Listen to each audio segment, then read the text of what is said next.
This is not a test. This is a revelation from the Lord God of heaven.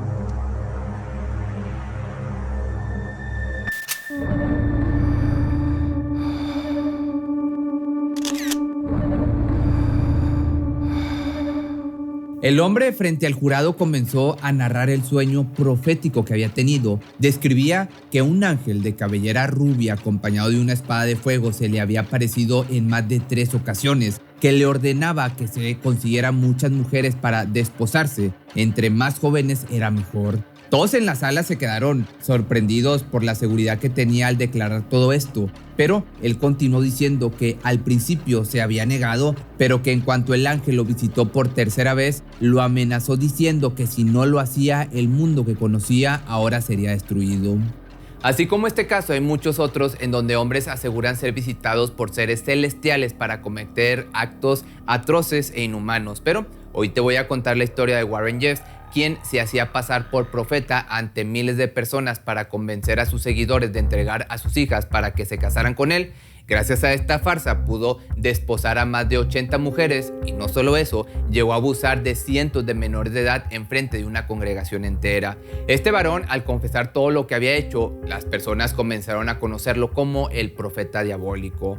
Warren Steed Jeff nació un 3 de diciembre del año del 55 en Sacramento, esto en California, en el seno de una familia muy religiosa. Su madre, Marilyn Steed, se la pasaba todo el día en la iglesia ayudando e invitando a las personas a escuchar la palabra de Dios. Su padre, por el otro lado, también era un hombre muy devoto. Daba clases a los más pequeños, pero cuando educaba a Warren era muy estricto y a la vez severo.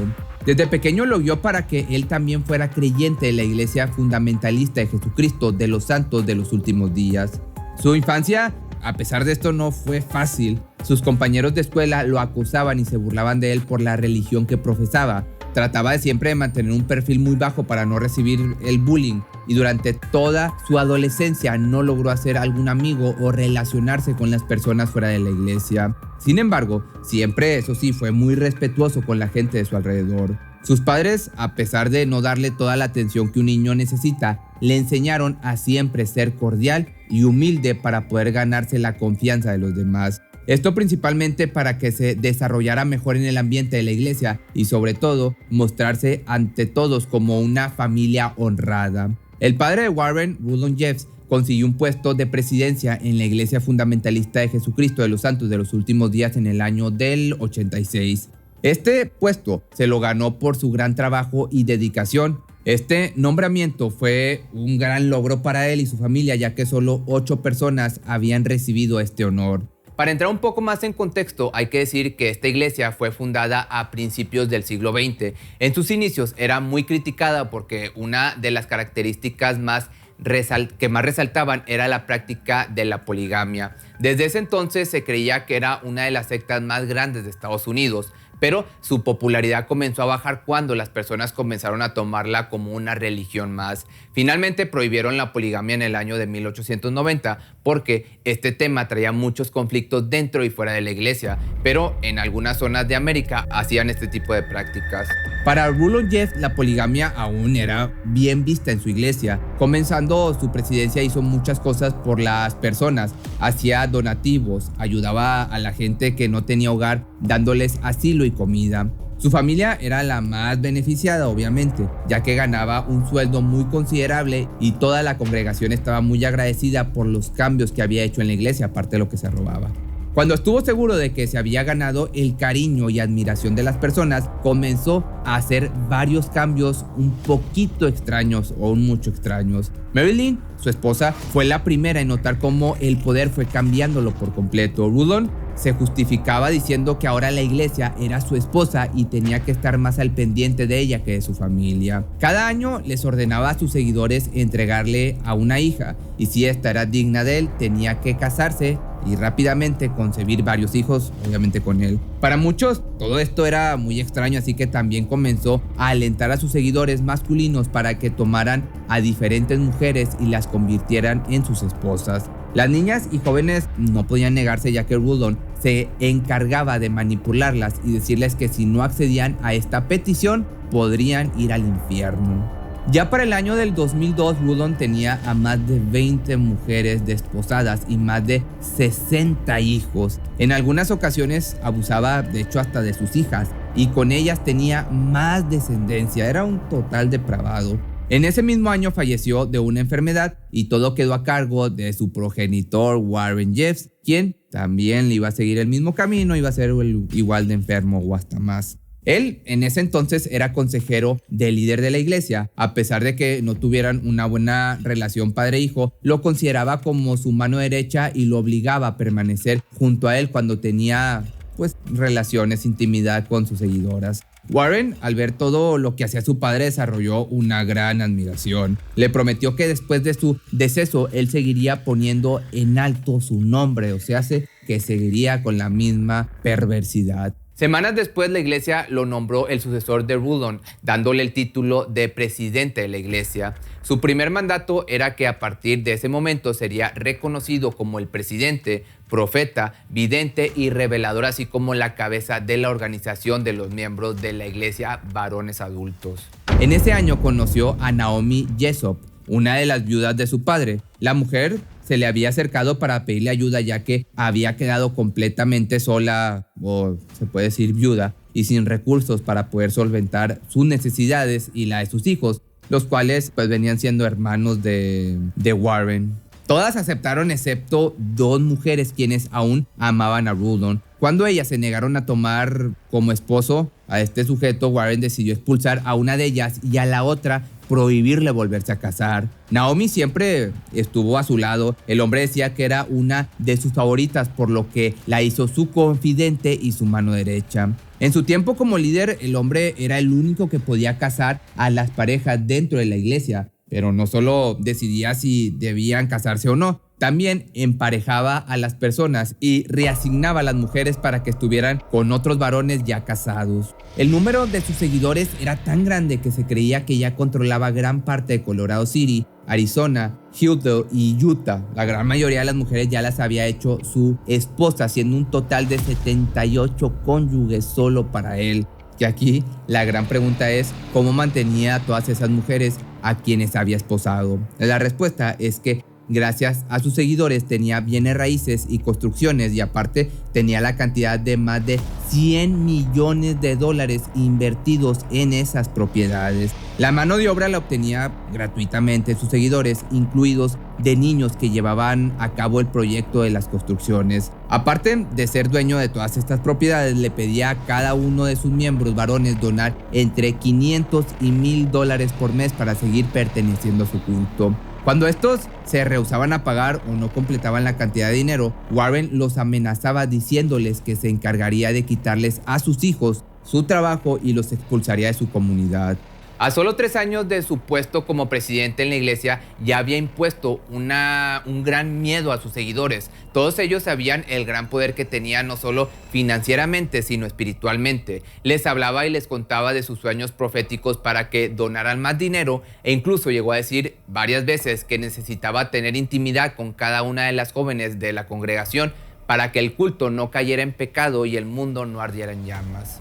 Al hombre no le bastaba todo el dinero que tenía, como te puedes dar cuenta. También comenzó a hacer planes para poder quitarle cientos de pesos al gobierno. Una de sus estrategias fue que las personas que eran devotas a él hablaran de lo bueno que era y de lo mucho que les había ayudado espiritualmente y económicamente. El gobierno, al saber cómo estaba trabajando Warren, o supuestamente saber, quiso asignarle un programa de asistencia nutricional suplementaria. La idea era que la gente recibiera una tarjeta de débito con más de $100 para que pudieran gastarlo en despensa y comida.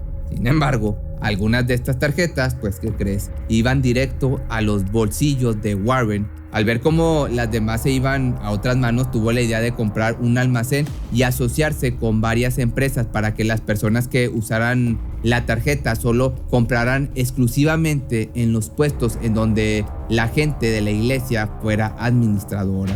Warren podía salirse con las suyas y, como te puedes dar cuenta, nadie le decía nada. Su padre lo había enseñado muy bien a manipular y engañar a la gente sin la necesidad de esforzarse tanto. Y así fue como, gracias a el ejemplo que su progenitor le dio desde la infancia, este depravado pudo obtener todo lo que quería sin que nadie se lo impidiera.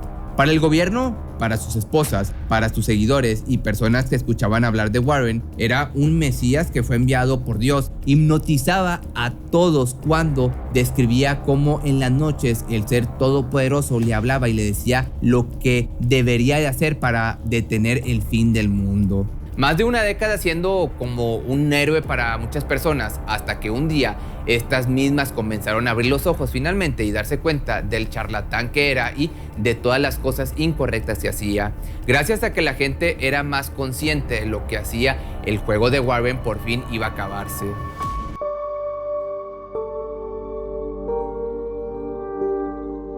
Para el año 2005, el hombre celebraba la inauguración de uno de sus más grandes templos en El Dorado, esto en Texas. Muchas personas se reunieron para presenciar de cerca a Warren, ya que este estaba tomando más fama en Estados Unidos y la gente tenía curiosidad por saber quién era realmente. Meses después, la policía recibió una llamada de una supuesta niña que decía tener 16 años, pero que a los 15 la obligaron a casarse con un hombre de 50 años, con quien también tuvo un hijo producto de este abuso. Les mandó su ubicación, pero cuando los agentes llegaron al templo, los residentes le dijeron que no existía esa mujer. Dejaron que pasara de igual manera al edificio para que lo inspeccionaran y se les quitara cualquier duda. Al entrar notaron que todo era muy normal. Había personas orando, otras solo estaban platicando, leyendo la Biblia. Cuando salieron de ahí solo pidieron disculpas y se dirigieron directo a la comisaría para rastrear la llamada. Pero cuando finalmente lo hicieron, la ubicación de la llamada era en Rosita Swinton, una zona muy alejada de la iglesia de Warren. Aún así, varios de los policías se quedaron pensando en este lugar y en esta iglesia, y aunque nadie pudo confirmar si la llamada era broma, los agentes comenzaron a poner su vista en la congregación que habían visitado. Estuvieron aparte al pendiente de Warren, buscaron en expedientes algún historial de crimen, pero nunca encontraron nada hasta un 27 de marzo del año 2007, en donde la Fiscalía General de Arizona escuchó que Warren había regresado para oficiar una ceremonia de matrimonio en una casa móvil que se usaba como capilla para bodas. Los oficiales se prepararon para interceptarlo de una manera tranquila y comenzar a interrogarlo, pero misteriosamente la celebración fue cancelada.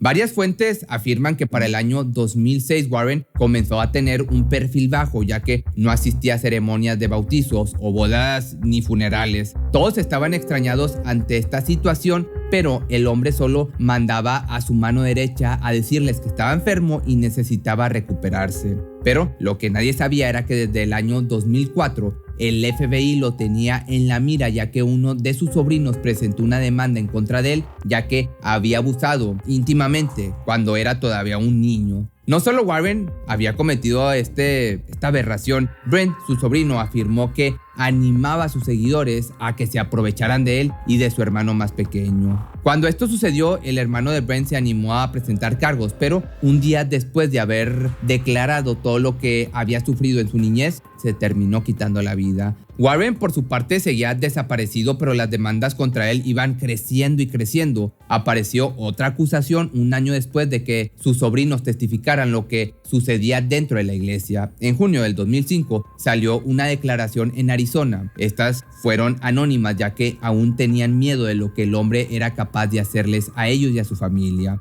Fueron varios testimonios los que salieron a decir que habían sufrido de agresión íntima, de agresión sexual desde pequeños por parte de este monstruo y su culto. Incluso una pequeña de 14 años habló acerca de su matrimonio forzado con un joven de 19. Ella describía lo mucho que le rogaba para que esperara a que por lo menos cumpliera la mayoría de edad, porque sabía que estar con él sería como una verdadera tortura. Warren nunca escuchó las súplicas de la niña. Esta terminó casándose y, tal como lo dijo, vivió con su esposo como dentro de un verdadero infierno. Las declaraciones no paraban, las historias terribles no dejaban de llegar a las instalaciones de los policías. Algunos de los miembros del culto de Warren comenzaron a hacer propuestas por la difamación de su líder, pero esto no detuvo a los agentes para empezar a poner manos a la obra y buscar al sospechoso. En julio del año 2005, la fiscalía imprimió varios carteles con la cara del falso profeta, ofreciendo más de $10,000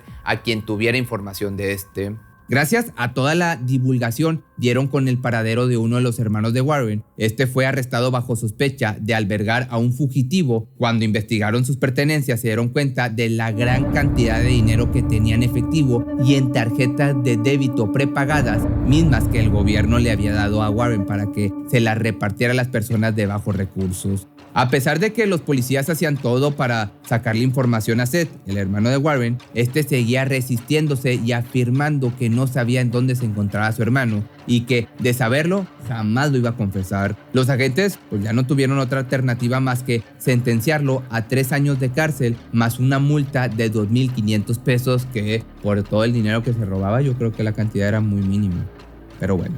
Una vez más, el 5 de abril, ahora del año 2006, personas de Utah salieron a declarar lo que Warren les había hecho y la policía emitió una orden de arresto en su contra por cargos de delito grave de violación. Teniendo todos estos datos recaudados, con declaraciones y evidencias, Warren Jeffs se convirtió un 6 de mayo del 2006 en uno de los hombres más buscados del FBI. La recompensa pasó de $10,000 a $100,000.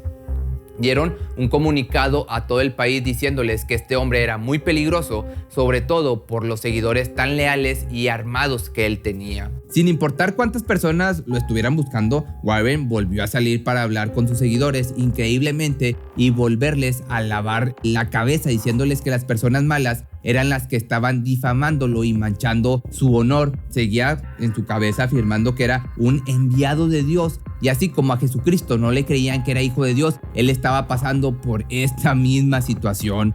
Ya un 28 de agosto del año 2006, Warren y su mano derecha, Naomi, iban de camino a casa para hacer una parrillada. De pronto, uno de los tránsitos lo detuvo y comenzó a hacerle preguntas. Notó que estaban un poco nerviosos, pero el oficial solo los había detenido porque las placas estaban poco visibles. Pero antes de que el agente policíaco los dejara ir, se dio cuenta de quién estaba en el carro, así que discretamente llamó a más unidades y estas llegaron inmediatamente. Comenzaron a interrogar a los tres. Con los tres me refiero a la esposa y al hermano, que al final solamente estos dos últimos fueron puestos en libertad.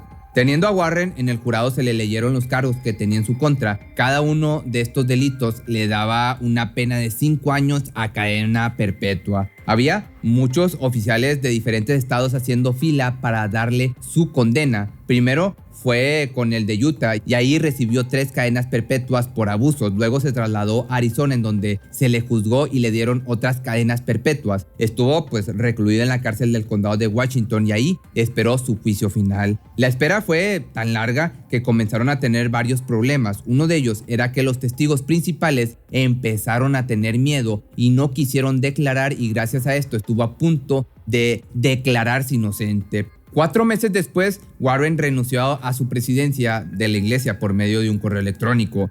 Los seguidores nuevamente comenzaron a hacer campañas para que lo liberaran, porque por desgracia hasta la fecha, para varias personas, Jeff sigue siendo un profeta y líder, y le han prometido esperar hasta su libertad para seguir escuchándolo y que lo siga supuestamente iluminando. Pese a que han salido más evidencias y personas que declaran lo que era su vida dentro del culto, a más de 10 años de su condena siguen existiendo personas que aún creen en él y lo ven como un mesías. La verdad es que desde siempre han habido personas que afirman ser enviados de Dios para cometer acciones terribles en el nombre de este ser poderoso. Estos solo difunden miedo, odio hacia una minoría y se aprovechan de las personas que pueden ser manipuladas fácilmente. Al final solo nos queda a nosotros tener criterio propio y darnos cuenta de que el mal existe y puede encarnar en una persona que dice hacer el bien. Pero si te gustó este video, no olvides seguirme en TikTok y nos vemos el día de mañana o el lunes en un nuevo video. Y en TikTok subo videos todos los días, subo algunos paranormales, otras historias de misterio y así le voy cambiando.